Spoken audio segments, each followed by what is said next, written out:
Hi, Stephane. Hi, Nas. How are you? Yes, thank you. Thank you for joining today for the podcast. It's a pleasure. Could you tell us where we are right now and what is this place? You are at this moment at Skyandaluz. That is an astronomical observatory that has as a main purpose to make a first good impression of astronomy for people who don't know about astronomy. On the other side, it's not only for people who are starting, because we had made the installations and the telescopes are big enough for people who are fanatic or let's say really are amateur astronomers to enjoy it too, because we have here things that they will not have at home. Yes, and this location actually, it's amazing. Could you tell a little bit about the location for people who Absolutely. have no idea? Absolutely. So it was a quest, at least a 4-year quest. I always had the dream of putting a good telescope in a good place. And so when I decided that I was going to create a Skyandaluz, I started to research what was the best location where I could put a telescope like this one. So it is a lot of compromise, on a certain way, because perfection means nobody. Let's say, I would love to put it in the top of a volcano in the middle of Sahara, but nobody will be coming. So you needed to be not so far from cities that people will not come, or you needed to be not so near to cities that the light pollution will be really an encumbrance. Yeah. On the other side, the best place to put very often is the top of mountains. But top of mountains, in general, are national parks, so you can't put an observatory there. So the second best is a flat plateau, a place that there is with no obstacles in the surrounding, because this way you are as high as you could. But on the other side, with no mountains in the surrounding, that makes that the wind gets on them and you get turbulence. So that is the second best solution after the top of a mountain. You don't want obstacles in the surrounding, as I said, because if you have obstacles, the wind will collide and the image will not be good. You want it to be as high as possible for two reasons. One, in order to get the maximum of dust and humidity below you and not above you. And on the other side, but this is not part of Skyandaluz itself, is because Flavia and myself love cold. So the highest is also an advantage on this aspect. You want it also to be in a place that has the maximum of skylight of sky as possible. No, if we put it in a place that is cloudy, each day of if cloudy night is a night that we can't work. So you want to be in a place that it has the less cloud coverage as possible. And I started to make my research, looking from, I was in Switzerland at that time living, so I looked for the sites that will give me the information about the clouds. This was the most difficult of them. It took me something like more than 2 years to finally find a site that will give me, with some precision, the amount of clear sky that we get per year. 2 years. Only to find the site. And after using the site for that, and also looking at the landscape. I took Google Earth, and I was playing with Google Earth from the south of Greece up to Portugal, all the coast of Mediterranean, to see where I could put the telescope. And after this 4-year search, perhaps after 3 years and a half, to put it this way, suddenly I was at home and I looked at this place in Alhama de Granada in Google Earth. It looked nice. Then I checked it with the sites of light pollution. It looked okay. And then the sites about the weather and the weather forecast, the site that I found for that is called Weather Spark.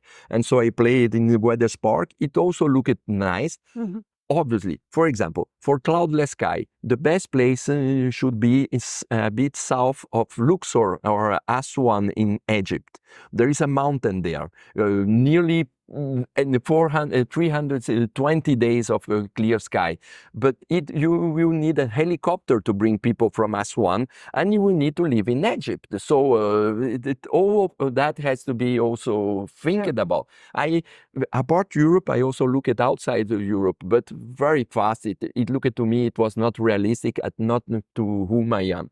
So after this 4-year quest, I found Alama. Alama answered a lot of what we were looking after. We took a plane from Switzerland. We came here and to see if that was the case. 3.5 years. Yeah, exactly. We took holidays. We looked at it. It was effectively as it was.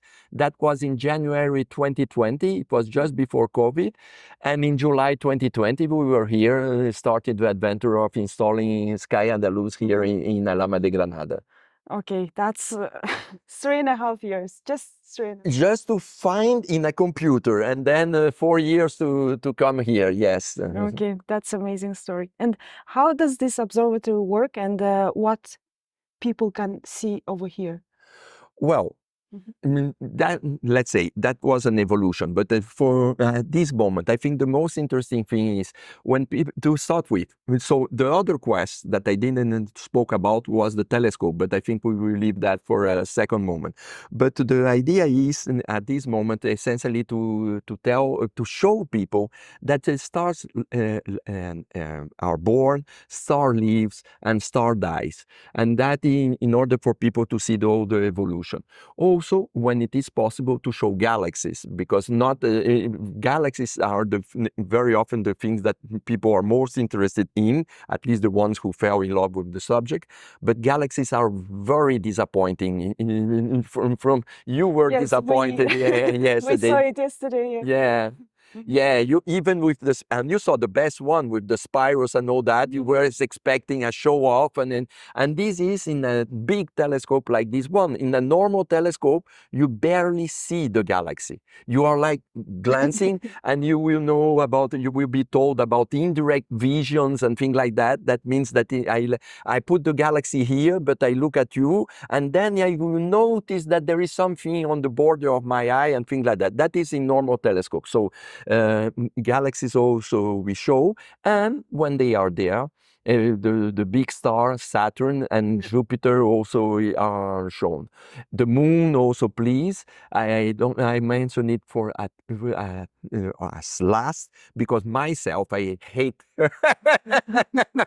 Why? Because when the moon is shining, really shining, that means around 10 days per month. It is also light pollution. I get all the other objects that I want to show suffer by the presence of the moon. That was during our first visit. We had a moon. A big moon. Big moon. We couldn't see much. Exactly. You suffer a lot. So I escaped light pollution. I try at the maximum to escape light pollution from the cities, and 10 days per month I get light pollution from the moon. And the moon, when it is near full moon, is really a big light pollution. Not that we hate the moon, but still, yeah. Yes, I am disappointed.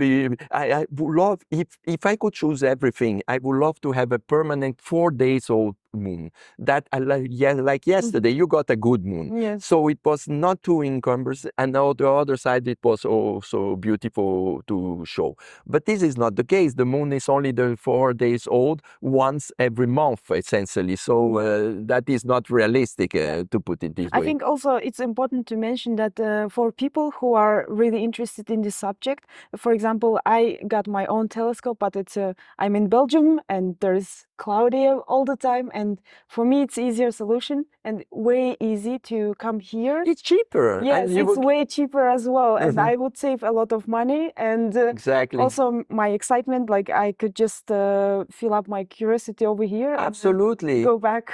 Absolutely. To Belgium. Yes, there is. Well, we will discuss later on the subject. That absolutely, there is a disease of people who fall in love with astronomy called aperturitis. Yeah. Aperture is the size of your telescope, and you get aperturitis because you buy a telescope, you are disappointed, and then you buy a bigger one, you are still disappointed, and you think the fault is that, and you get bigger and bigger and bigger. It's the rabbit hole. Okay. Exactly. We will discuss it later, so I will just switch to the next question. So what was the main reason for creating this place? I am obliged to answer you love. Love of the subject, love of the privilege of being able. I fell in love with astronomy when I was 8 years old, but I was a very alone boy on this. When did you realize when you were 8 years old? Because I think you vividly remember, like, when did you realize you really... I got a book about astronomy, starting with Galileo being condemned by the Catholic Church and all the rest, and I love it. It looked fascinating for me.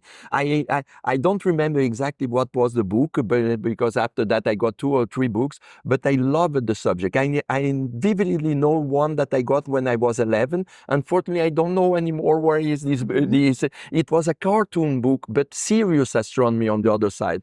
And this one, I reread it, I don't know how many times at that time. Then I was 11, but 10, not even 11, 10. But the first one was around 8 years of age. So when I think about the universe and all that, for me, it looked fantastic. But I was the only one sharing this love. Yeah, yeah. It's well, you were invited, I guess, invited by Galileo. For me, it was Carl Sagan. Oh, okay, yes, that is a bit more contemporary. Absolutely, yes. Yeah. No, the book started with the story of Galileo, how he discovered, how he used the telescopes and all that. Yes, definitely. The only person that I remember ever to cry in front of the tomb was I went once to Florence, and I didn't knew. So I was walking in Florence, and suddenly I entered a church, and there is the tomb of Galileo there. And I started to cry. He's really dead. Oh no. Yeah, yeah. I guess also during his years at the church, he couldn't publish his work. Yes, he was condemned Yeah. for domiciliary prison, and he couldn't publish anything anymore for the last years of his life. And now he's in the middle of a beautiful church in Florence. Ironies. Human beings are very good on this kind of arrangements, if we can say it this way. Yeah. That's true. But the next question is similar to the previous, but if you have additional things to add, maybe personal story, it's just how you become so passionate and interested from 8 years old, like how you kept your passion and how did you turn into this, like currently you are running your own observatory. Okay, so I continue to look to, let's say, buy new book. When I went, for example, I was in Brazil. In Brazil, I lived in Brazil from 11 till 22. So it was like an iron curtain that fell over me when I arrived in Brazil, because apart all the subject of the muggy weather and things like that I had joked with you about, there was also the fact that Brazil was very closed as a country at that time. So it was very difficult to get foreign books and things like that. Everything foreign was difficult, was expensive, and all that. But I continued liking the subject. And when I returned to Europe, my father gave me a trip to Switzerland and UK when I was 17. I brought back books about astronomy. One that is here, the Larousse Astronomy Encyclopedia of Astronomy, things like that. I bought a small telescope that I brought to Brazil. I was stopped at the customs, and it was I was crying, but I got it out. So I brought this to Brazil. But on the other side, when it was the time to choose my career, I was in Brazil, and I was scared of in Brazil of being an astronomer, because nobody will hire an astronomer. And so because of that, I chose to study economy instead of astronomy. Looking back, it was probably a disguised blessing. Why? Because astronomy in the university is pure mathematics.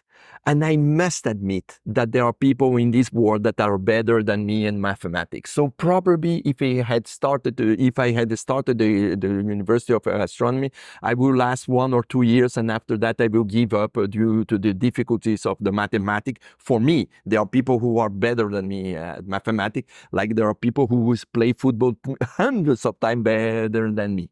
And so I became an economist, and then I realized that I was silly of thinking about staying in Brazil because I don't like. I like cold. Definitely, Brazil is not the place to be. I like mountains with snow. There is no snow in Brazil. Some mountains, but no snow. And I had a Swiss passport. What I was doing there? So I left when I was 22, and I am Swiss. I have an economy degree. What I became a banker, and so I worked as a banker for 35 years.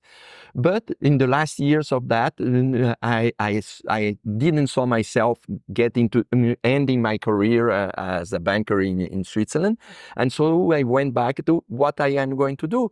And that is when Skyandaluz appeared, the idea of building an observatory, a good telescope. So the conditions that Stephane, the young Stephane, we had dreamed of to look at the sky.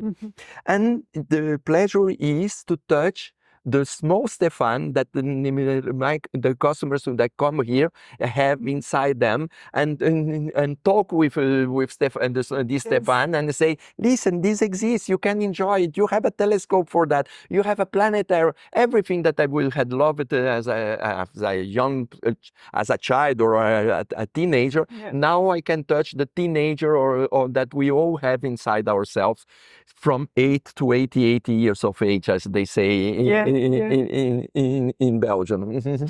Exactly. Well, actually, if you remember when I first visited you, the first sentence we said was hi. The second sentence, are you interested in astronomy? And then I said, I'm absolutely in love. Yeah. We were just talking as we friends, like been for sure for many years. Absolutely. Yeah. We are friends. Yeah. That is something that is also fascinating about it. That is a discovery here with Skyandaluz. This was unexpected. I fear one kind of people, narcissists. That is the kind of people that I fear the most. And what I discovered at this narcissist will not come to Skyandaluz. Why? Because they are not interested in things that are bigger than themselves. And the universe is not a little bit bigger than that. It's trillions of times bigger than that. So people who are overconfident, that are authoritarians and things like that, don't come here. The people who are coming here are people that are curious, that still have a childlike side on them. And so I now know that I don't need to fear my people that are coming here. People who come to see astronomy are kind people. Also, I'm last time I came, and also yesterday, and I see people are being happy that seeing the universe. Oh my gosh, this is like so amazing that we are part of it. Especially, I like that at the end of your the movie you mentioned that we are stardust. It makes us like we are part of everything. Absolutely, everything is part of us. Like we are connected. Yes, deeply. Absolutely, absolutely. It's very weird, but apparently it's true. We have very good reasons to believe that it is true. Yes, absolutely. That's really amazing. And also, actually, you did. I'm not sure if you want to tell about your stories, because last time I visited you. You can tell. No problem. People will not retain them.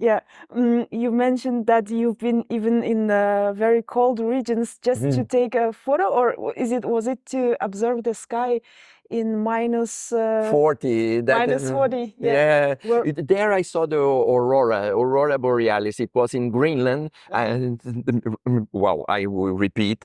I lived in Brazil 11 years, reason for which I want to be the farther I can from the hot. So I tried to climb the highest mountain of the Arctic in the middle, no, because we couldn't get the arrangement, but at the end of the winter. And there, yes, effectively, we got the Aurora Borealis.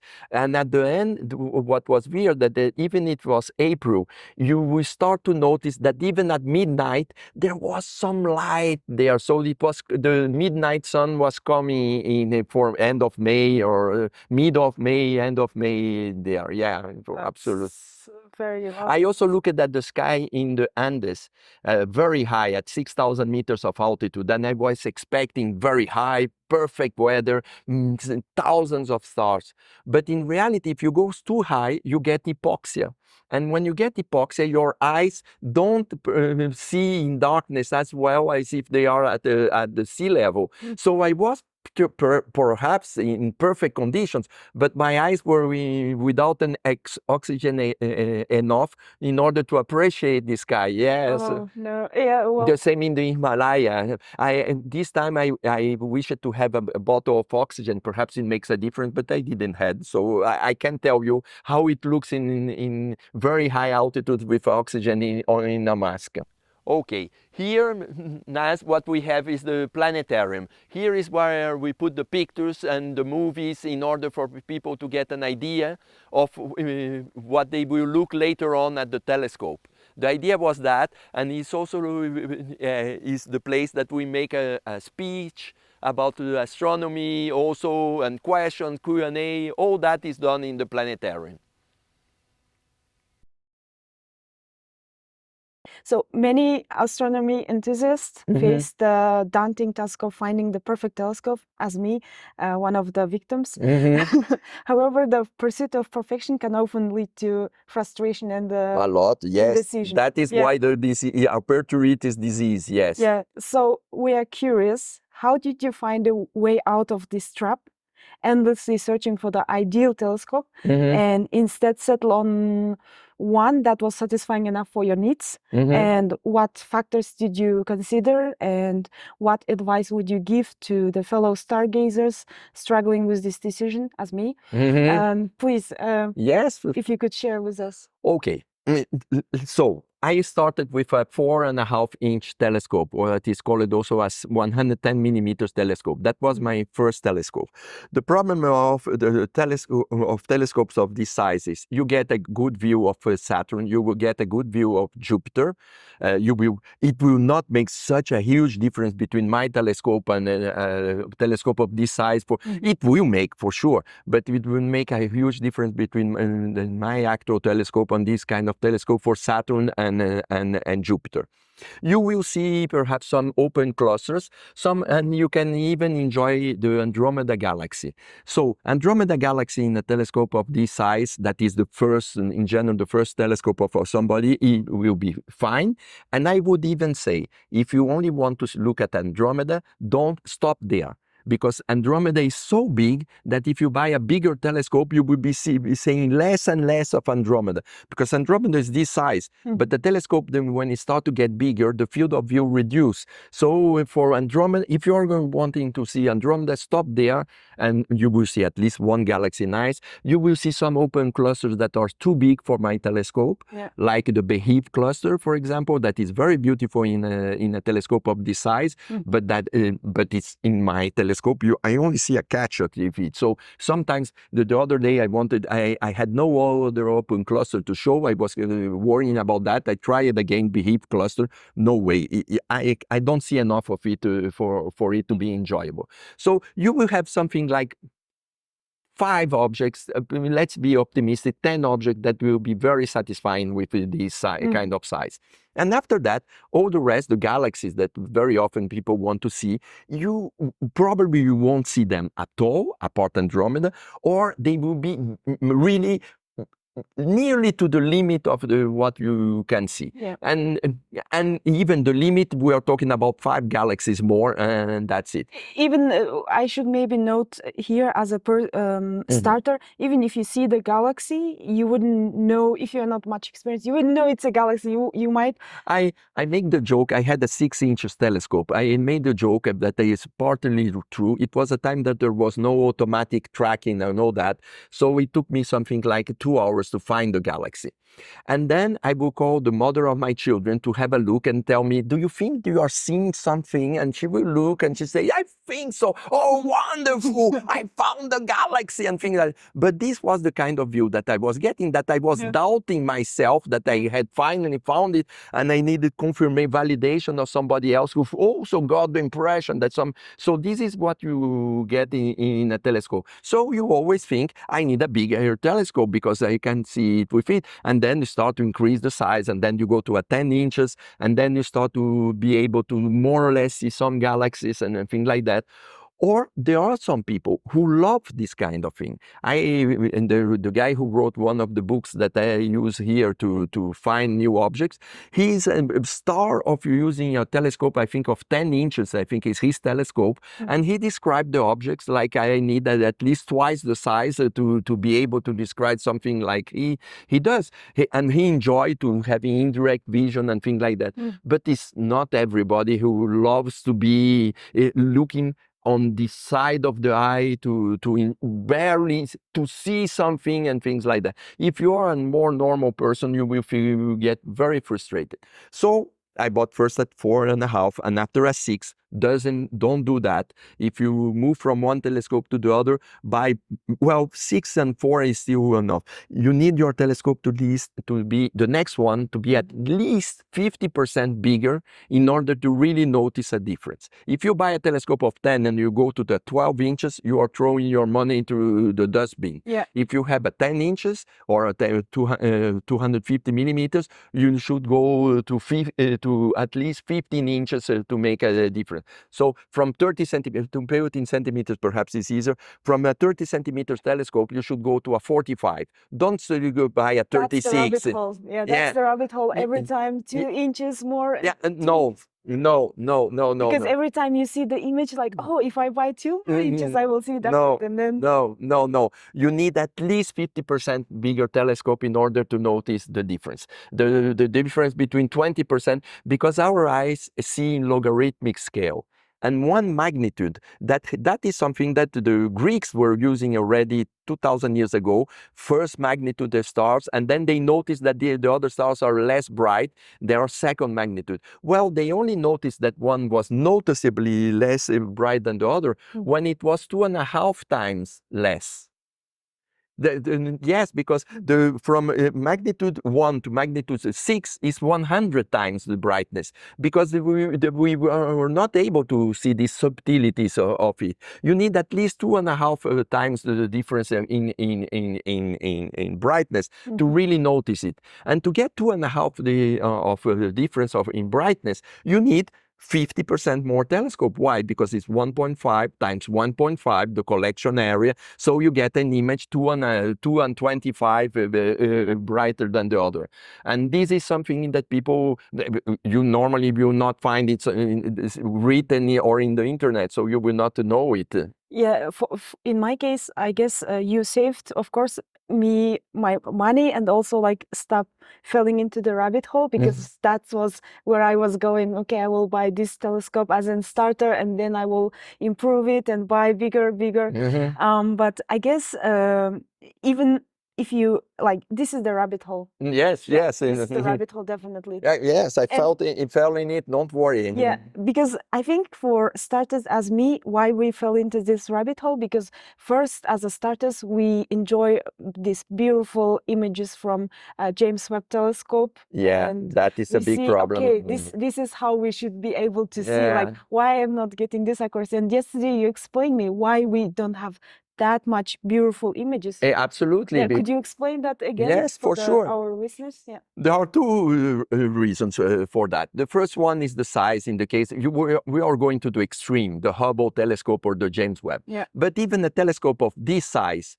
can make or even this size. There are a lot of people who make wonderful pictures of the nebulas and things like that with a telescope of this size. And mine is something like this. You will get better pictures in a telescope of this size if everything is okay. Then you will get as a visual image in a telescope of this size. Why? Because our eyes only collect light for 1/30th of a second, the 1/24th if you want, but the 1/30th to make round figures. So after 1/30th of a second, our eyes make a refresh because we need to see movement. If our eyes were collecting light continuously, what we will see in our life, it will be blurs, like in a camera that you keep open and you move it. You get a blur. blur. So our eyes, in order to be able to detect movement, refresh the image 24 times per second. So we only collect light for 1/24th of a second. After that, our eyes make refresh and we start with a new image. On the other side, in the camera of the actual cameras, the CCD cameras and things like that, in the past, the argentic films were not as, let's say, were not as good in collecting light like our eyes. So one thing, it did not compensate because it was still able to be open for longer, but it was not as good. But now with the CCD cameras, we have the camera collects light with the same efficiency than our eyes, but it doesn't stop. It doesn't refresh the image as per 1/24th of a second. It continue collecting. So in a second, it has already collected 24 times more than our eyes, and in an hour has collected already 70,000 times more than our eyes. Yeah. These you can fight with that. So you get these beautiful pictures. You think that you can see the same, and you will never get that. Not even if you put your eyes on the James Webb Telescope with your own eyes. There will be a lot of very beautiful things, but even then, it will not be as bright as the pictures that you see. That's the nature how our eyes are built. Exactly, exactly. Unless somebody will be rich enough to build, I don't know, a 100 meters telescope in space, and you will be able to put your eyes on it. But it's a bit unrealistic. Let's put it this way. That's true. Yeah. Yep. Then you will get another. Sorry to interrupt, but then you will get another effect.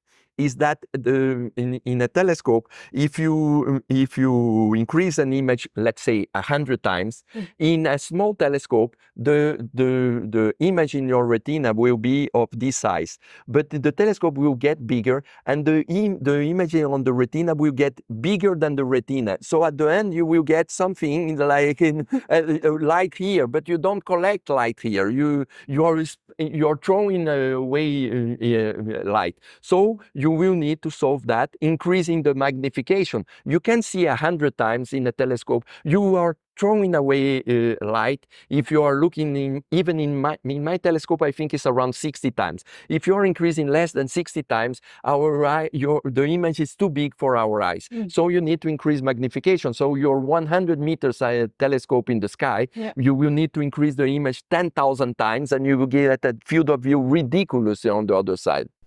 So here we are. This is the telescope. It is inside this shuttle, where in order to protect it from the wind, from the rain, from the sun.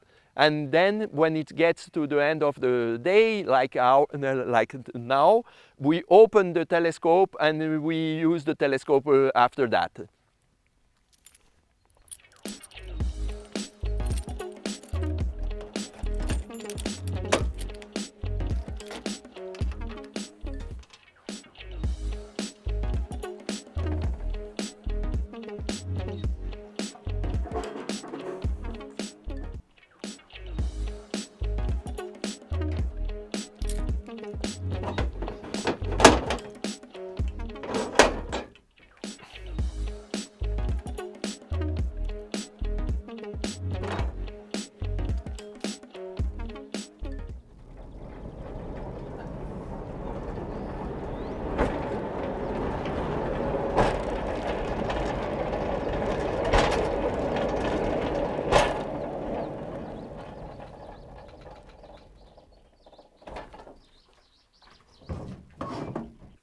So this telescope has a mount in carbon fiber that I will try to show, because now it's protected for the moment. So there is a carbon fiber structure, and the rest of the structure is made of wood, with the mirror here being reflected in a secondary mirror here. Let's put it in a way that it is in the sun. Here there is the secondary mirror that reflects the image here, and so you will be looking from here the image of the sky.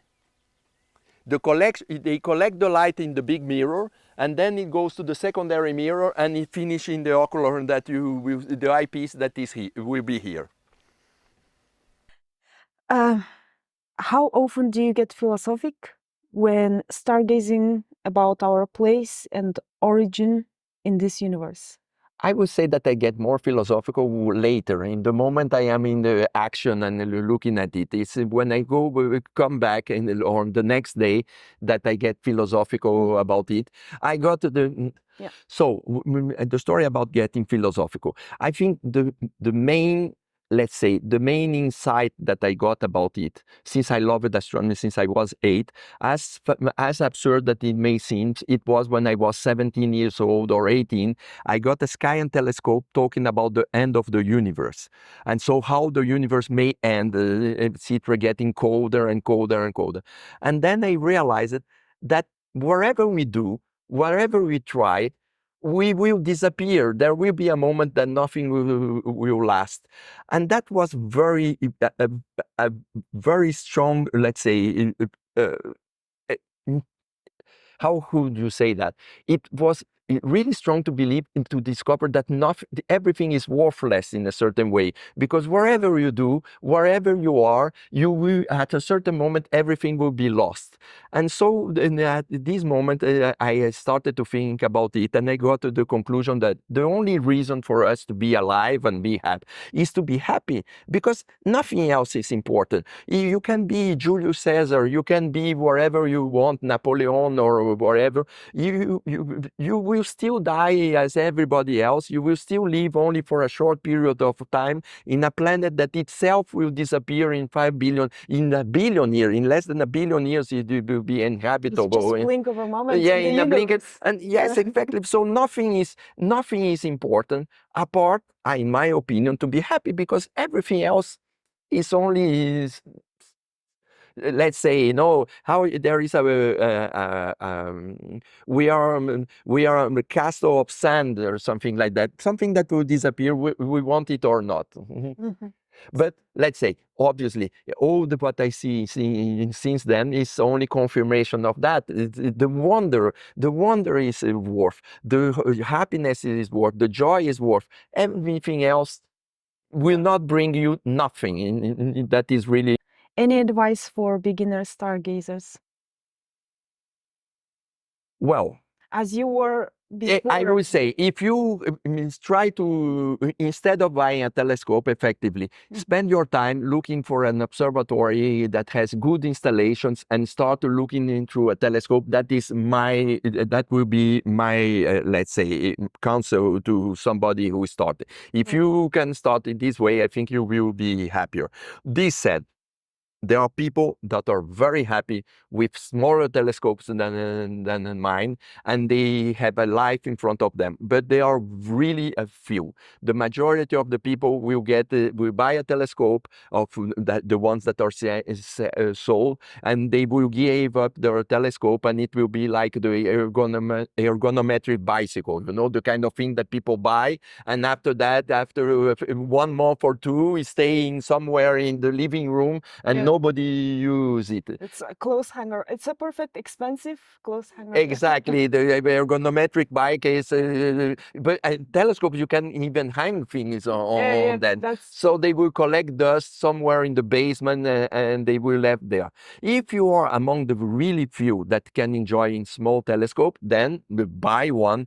Or if you are another category of person, if you are a technical person and enjoy astrophotography, we are in the golden age of astrophotography. This is another field. This is not visual astronomy anymore. This is astronomy, let's say astrophotography. For astrophotography, if you like this kind of thing, you can be happy for a lifetime with what we have here. And for the very few who really are keen in visual astronomy, we go to an observatory to start with and decide if you are happy even with a smaller image. And if in the other side what we hadn't discussed it, we took about 6 inches, 10 inches, and things like that. What happened is when I was in something like 10 inches, 250 millimeters, I started to look for another telescope, for a bigger telescope once again. Of course. And what happened is, by chance, in this quest for a new telescope, and I was dreaming about 20 inches telescope and things like that, I found somewhere in the internet, I discovered that a person called Frédéric Géat in France was renting a 1 meter telescope. It's nearly the size of this table, something like that. When I saw that, I was so excited about the possibility of renting it. So Frédéric, his business model was, he has a small cottage, and you could rent the cottage and the telescope for 1 week for 2,000 euros. And I was, since I had my experience with my telescope, I preferred to make the experience of him. So I called Frédéric, very excited, thinking that there was a huge queue of person, and if he could be it in July of, I think it was, I know, it was July 2011. And so in order to make a reservation, what I didn't know is that he has just opened it and I was his first customer. Oh. So I went there, and so for the first time in my life, I got a telescope big enough to look at the objects and can be able to see them, not guess them, not imagine them, see them. And so I went several times to Frédéric and his 1 meter telescope. So I was with Frédéric with this 1 meter telescope, and I went there several times until 4 or 5 years later came the time to start to think about doing myself. I still dreamed about it, but now I had used it several times, a 1 meter telescope. A part that is extremely expensive, Frédéric built it himself. He made a deal with somebody. This person built 2 mirrors of 1 meter, and he built 2 structures of 1 meter. And then each one had the right to choose which structure and which mirror they wanted. So the one who built the mirrors gave Frédéric the choice of both, which one he wanted, and Frédéric gave him the choice of the structure in order that they be confident that either the structure or the mirror will be okay. But so it's very expensive, and the problem is very high. It's extreme. You are very high in a ladder. And so that it was a problem too. If I make somebody climb, I don't know, a 2 meters ladder or 3 meters ladder here, a lot of people, particularly if they are of old age, they will get scared, and even other people will get, how you said, I forgot the name, when you look at the abyss, a vertigo for that. So the 1 meter telescope has both this disadvantage. And so the quest was, how big it could be the telescope that people will enjoy, and at the same time not to be too high. It doesn't make such a difference from 70 centimeters to 1 meter. It's less than 50%. It's less than 50%. So a 70 centimeters telescope will lose a bit from a 1 meter, but it will not be so strong. There will be a difference, but there will not be so strong. And the quest was how big you build this telescope.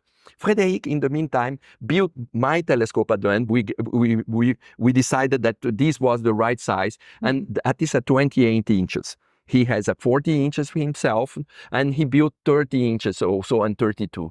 And looking at me, and he who had tried all this told me the ultimate compliment. If I had to restart again, I would stop at 28 inches. If I wanted a better telescope, I would not have a better telescope now. I would have it in a darker place. So if I get unlimited funds, instead of building a bigger telescope, what I will do is, for my personal pleasure, try to put it even in a darker place for myself. But then nobody will come to visit me because I will be so far away from everything that, and then I will enjoy my 28 inches in perfect location. So that with our experience, this is what it looks to be the case. And remember, a telescope that is 50% bigger on the other side is 2 times more expensive. because you pay by surface. The surface gets twice, the price gets twice. So we have to think about it. Yeah. If you had unlimited funds and unlimited time, perhaps you will be that very big telescope for yourself in a very dark place. But if you don't have this very dark place and this unlimited budget, 28 inches is already an expensive telescope. It costs you the price of a middle-range Mercedes, but you will get 90% of the satisfaction that you can get to the top. Yeah, I also want to note to the listeners that here you can book an exclusive visit. Yes, a night. With yourself. Yes. That's what I was thinking to do, but there was a limited exclusive visit, I guess. We didn't have for 11th and 12th, but still, for the listeners, they can book here exclusive visit. They can make, I guess they can also make an astrophotography over here. Well, if you want to bring your equipment, yes, we have something for, we have the video where we don't know even how to use it. So, but still, if the person is already experienced somehow in astrophotography, they can still do it. And for people who want to have only yes, all the pleasure for themselves. Absolutely. You can rent it for a night, and I can assure you, you will see more in a night that you will see in your lifetime with your 6-inch telescope. Which that is we did yesterday. Yeah, exactly. I gave you an idea of that, yes. Yes, we could have stopped everything if we had an exclusive night, and then we get the books. This is constellation, look at these, and we can spend 5-6 hours with a single person enjoying it. For sure, it will be you will see much more, and you will spend much less than if you buy your own telescope. Yes. That is why when people come here and ask me what telescope I recommend, as you know, I recommend them, save your money, take an exclusive night. You will see more in this night that you will see in your telescope that will hang on your basement later on. Yeah. That's from personal experience, I can say that that's the best way to go. Please don't make my mistake. You are normal human beings. And the other side, there are people who sell telescopes. They need you to sell their telescopes. Yes. If not, they will go bankrupt. Yeah, right. But my location, actually, no one warned me that I'm in terrible location in Belgium. Yeah, for sure. One of the worst play countries in the world for that. Tons of light pollution plus bad weather. It is the perfect combination. Yes. This is not Kazakhstan in the middle of nowhere, for sure. Last question. What's one captivating fact that you've stumbled upon recently? Something that makes you pause and think, wow, I never knew that. The objects that I fell in love, and it was not so recent, it lasts for 5 years or something like that, is the galaxy clusters. When I am able, and for that you need a big telescope, when I'm able to see several galaxies together, for me it's like, wow, that is, it's like looking at eternity. It's something that touched me a lot. Flavia, my wife, will look at them and see, I can barely see anything. But for me, the idea that each of these barely see anything is a different galaxy, you got a bit of a taste of that when we saw the small galaxies one to the other. That touched me a lot. That is something that I am very keen to look at. Yes, it's just the galaxy within us, the Milky Way, and there's several million, hundred billions of... There are more galaxies than there are stars inside our galaxy. Yes. That is, we are talking about trillion, yes, the number for galaxy, yes. Yes, that's amazing. I think if we can keep talking forever. It's just a subject. Just never stop. Yeah. Too much. Yeah. Yeah, you have a lifetime. If you fell in love with the subject, you will still have new things to discover in a lifetime. Up to this moment, for example, I never got a good explanation from somewhere, because you only make nuclear fusion in the core of a star. And there is a radiative level of the star where the material doesn't mix.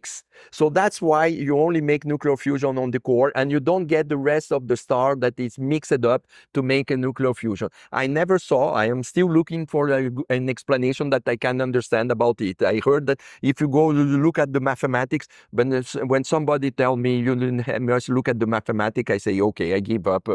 I'm not. Yes. Yeah. And it never ends.